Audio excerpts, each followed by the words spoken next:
the easiest thing and the easiest start to address your relationship with food is focus on why you're eating.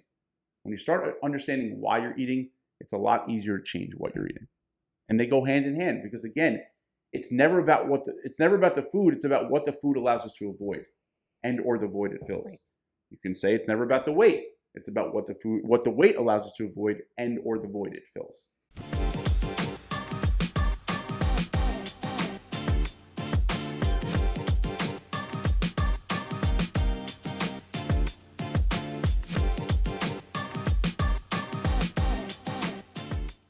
I hear you got an email from one of our clients recently, and this brought up some good fodder. You know, we love to get questions from those of you listening, from those of you on the My Body Tutor program. It's always really helpful. It helps others out there who are in the trenches doing the work to hear what's on your mind. So, Adam, why don't you tell us about this email? Yeah, always love getting a good email like this. The question was, what are some surprising tactics you've shared with clients to help them lose weight? Okay, surprising tactics. I mean, I'm curious to know, what are the surprising tactics you share? Yes, we're going to share those tactics. We're going to share 3 of them with you, and then we're going to do 2 bonus ones at the end, which are really great. But, you know, it's interesting. When you think of the word surprising, what comes to mind? Well, I think there's a lot of like, oh, if I'm going to lose weight, I've got to do X, Y, and Z. Like that's just sort of like built in. So I guess surprising would be like, I couldn't imagine that would work. Right. Like counterintuitive. Right. Okay. And Counterintuitive. And that's what these ideas or these tactics are all about. So we'll get right to it. Okay. We'll share the 3. Again, we have 2 bonuses at the end. So make sure you listen or watch till the end. But the first 3 we're going to talk about are eat more to eat less. Yep. Slow down to speed up. Love that one. Applies in a lot of ways. And don't focus on the weight. Focus on the process. People don't like that one, Adam. I know. It's tricky. It's tricky. It is. And I have to tell you, like, yeah, they would be pretty surprising if somebody told me this was the way to do it. Yes. So let's tackle these 3 first, and then we'll talk about the 2 bonus ones. So Okay. eating more to eat less. Here's what I mean. Many people have tried many, many diets, and they're used to restricting themselves. And they go 100% in air quotes. They're really restricting themselves. They're really, really uncomfortable. They're hungry. They're this, they're that. And they might if I always use the analogy of like, if you're driving from New York to California, they might get to Nebraska first, but they're not going to get to California first. Ultimately, what happens is they go really hard, they restrict, and they burn out. Or what happens is they eat very little throughout the week, and then they go crazy on the weekends because they just can't take it, right? They're just like a rubber band, they snap. So they're used to eating very little, and they feel like they need to be absolutely suffering all day throughout the day in order to lose weight. And yes, in the short term, they lose weight, and they do lose weight faster than someone who's on a more sustainable, practical plan. But 100 times out of 100, those people burn out. We've all know those people who do these crazy diets and they're like, I'm losing weight, this is wonderful. And then you see them a few months later and they've gained all the weight back, if not more. Yep. And it's funny, just listening to you, I heard number 2 and number 3 in there as well. You mentioned going fast. Yeah. and focusing on weight loss, right? And not the process. So it's interesting that that's all intertwined. But all right, so eat more to eat less. What does that look like in practice though? Because I'm sure people are like, well, the whole issue is I'm eating too much and that's why I have the weight I don't want. Right. So examples of eating more to eat less are, in my own life, there are times where I'm just really hungry at dinner and I know that if I try to eat a very restrictive, low calorie meal, there's a way higher chance of me eating after dinner, things I don't want to eat, right? So when those times come up, I'll add an avocado to my dinner. And sure, that might be another 200 calories to my dinner, eating more, but I'm going to feel so satiated after dinner that I'm not going to want to eat anything else, right? The temptation for me to eat ice cream or go get ice cream or whatever it might be is going to go way down, right? Or it Right. might be having, some chocolate in the afternoon because, like, yes, maybe ideally you wouldn't eat chocolate if you're trying to be perfect, quote unquote, but me having that chocolate satiates me and I'm good because I love sweets and I love chocolate. Me having that chocolate makes it a lot easier for me to avoid chocolate later on. Right. Yeah, it's almost like you have to feed yourself well enough that it supports your hardest time of day, right? Like the version of you that struggles the most in doing the thing you really want to do the most, which is like not overeating, right? So, and doing that ahead of time really is what you're saying, right? Like if you have a pattern of overeating at the end of the day, well, check the beginning of your day. Are you under eating? Are you restricting? Are you neglecting yourself? Right? Because then, yeah, the you that has zero will, zero anything, zero cares is just going to overdo it. Right. Weight loss often comes down to a few tough moments throughout the day and a few tough moments throughout the week. And if you can identify those tough moments for you and prepare yourself and set yourself up for success, it's so much easier, right? So if the nighttime is a really challenging time for you, eat a little more at dinner, right? If the afternoon is a tricky time for you, eat a little more at lunch.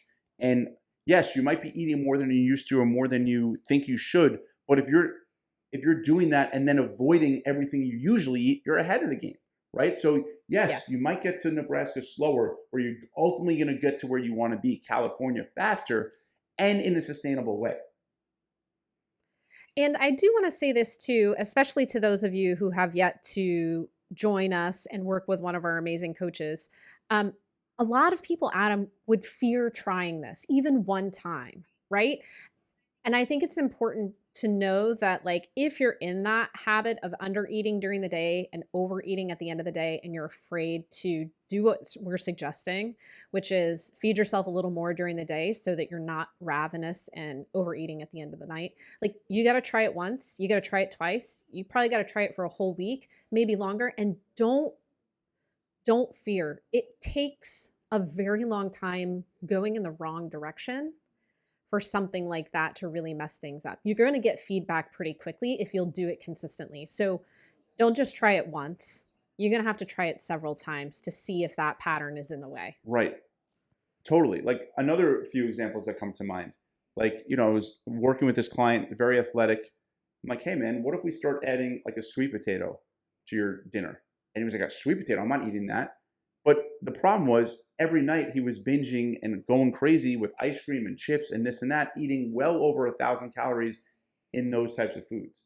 A sweet potato, Mm, he tried it reluctantly. He's like, this is amazing. And I feel extremely satisfied. And he didn't have nearly as much of a desire to eat those other things, right? yes. Or having a Yep. big bowl of fruit, right? Like no one, that like no one ever gains weight on these types of foods. We feel bad. We might feel bad eating them. We should not. We should never feel bad eating any food, to be honest. I mean, because we don't want to moralize food, but that's another point.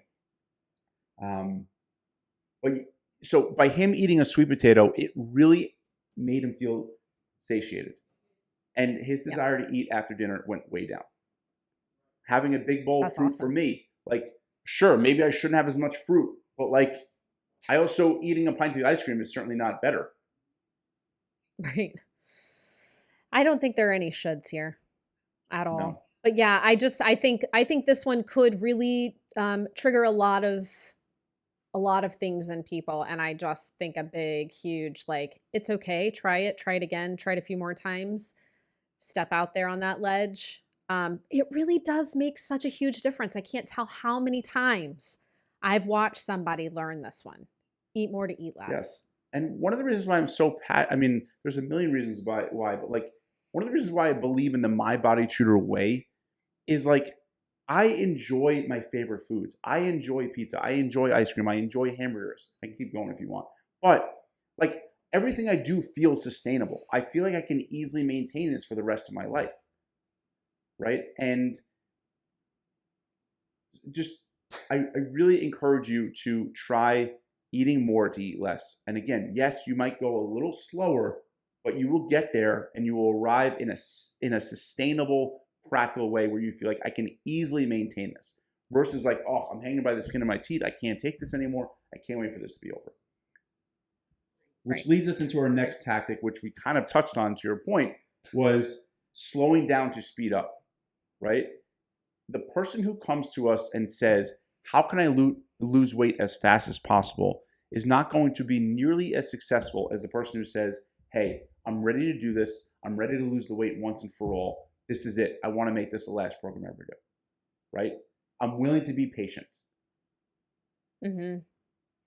Yeah. I mean, I actually, right now, I'm thinking of a handful of my clients who have come to this realization a year or two into the process, by the way, but they've realized like, oh, we had to do all that slow work to get me to this point now where I can start speeding up getting to my goal. And like, it's really hard to see at the beginning, but that is truly the way. That's the way to create sustainable, lasting outcomes, right? Is to kind of do all the slow work in the beginning. Exactly. And allow yourself the gift of time and patience because it will yield the result you want. It will, which leads us into the next thing, which is don't focus on the results. Right. Yeah. Focus on the process, the slow work. Focus, right? Yes, focus on the slow work. Focus on who you want to be. Focus on how you want to feel. Focus on the things that make you feel your best. And remember, what makes us feel our best doesn't always feel our best in the moment. No. Something I remind myself and my kids all the time. It doesn't always feel great in the moment, but we always feel great after we move. We always feel great after we eat a nutritious meal. Those don't always feel good in the moment. Right. After you put yourself to bed at a reasonable hour. I've been shut down the YouTube. Yes, I've been really into early bedtimes. I've been really trying to get to bed earlier, and it is really a gift I'm giving myself. Speaking of, and this is a little side tangent, but I just read like a really funny meme because I have several clients who really resist bedtime. Yeah. But this meme said, instead of saying, I need to start getting ready for bed, it's I need to start getting ready for my evening ventures or my evening engagements. That's what my evening engagements. Yeah. So like reframe it a little bit. Anyway, I just thought that was really funny that it came up today because I've been having this discussion with a lot of people. Totally. That's great. But the idea is, and I know it's tricky, believe me, we want results more than anyone, right? I get it. You want results. You want your body to change. You want the scale to change. I would argue that you actually want your body to change more because the scale just reflects, weight loss. Ultimately, you want fat loss. But right. I know you want results, but I promise you that if you focus on the actions, if you focus on the things that make you feel good and stop obsessing over the day-to-day fluctuations and just what your weight is, you will get to where you want to be. You will. Absolutely. It's the slow work. It's the process. And the only way to build, and the other thing is, by the way, by doing the slow work and focusing on the process, you build in habits that sustain the results that come from those things, right? If you speed through all of that just to get to the results, guess what? All of that is a house of cards. You didn't establish any kind of change that's going to help you keep it. Right. I mean, ultimately the question is, who do I need to be the type of person that loses weight? And the person you want to be, I would argue, will be happier, will be more satisfied, will feel better, have more energy. Though, to me, that's the real goal. Like, that's my motivation. I want to feel as good as I can every day. Fitness and, weight loss or whatever, those are the side effects. Right. All right. Yep. Now, 2 bonuses we promised. We did. You did. I did. But I'm here for the ride. All right. Okay. Number 1, address why you don't want to lose weight. Now, this is counterintuitive because most people focus on why they want to lose weight, right? Most people, of course, they want to lose weight. Number one, address why you don't want to lose weight. Number two, it is not about the food. Again, another surprising counterintuitive idea, because most people think weight loss, they think diet. You think diet, you think, all right, here's what I can eat, here's what I can't eat. Right. Okay. So let's go back to bonus number 1. Address why you don't want to lose weight. Most people probably guffaw. Like, what? That's not even a thing. Why don't you explain? Yes.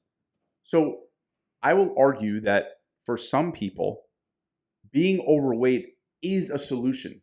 It is helping them avoid certain things, right? Whether it's taking action on something that you've always wanted to do, but you're scared of, whether it's preventing you from doing something. Ultimately, it's a safety blanket, right? It's very easy in our head to say, once I lose the weight, I'll do X. Or when I lose the weight, I'll do X. But then when you lose the weight, you have to do the X, or you have to do it, right? So being overweight can really help you or protect you, right? It serves a purpose. Right. So the key question is, what is it allowing you to avoid? What is being overweight allowing you to avoid? That is really your answer. And now... And that's what you should address, yes. Right?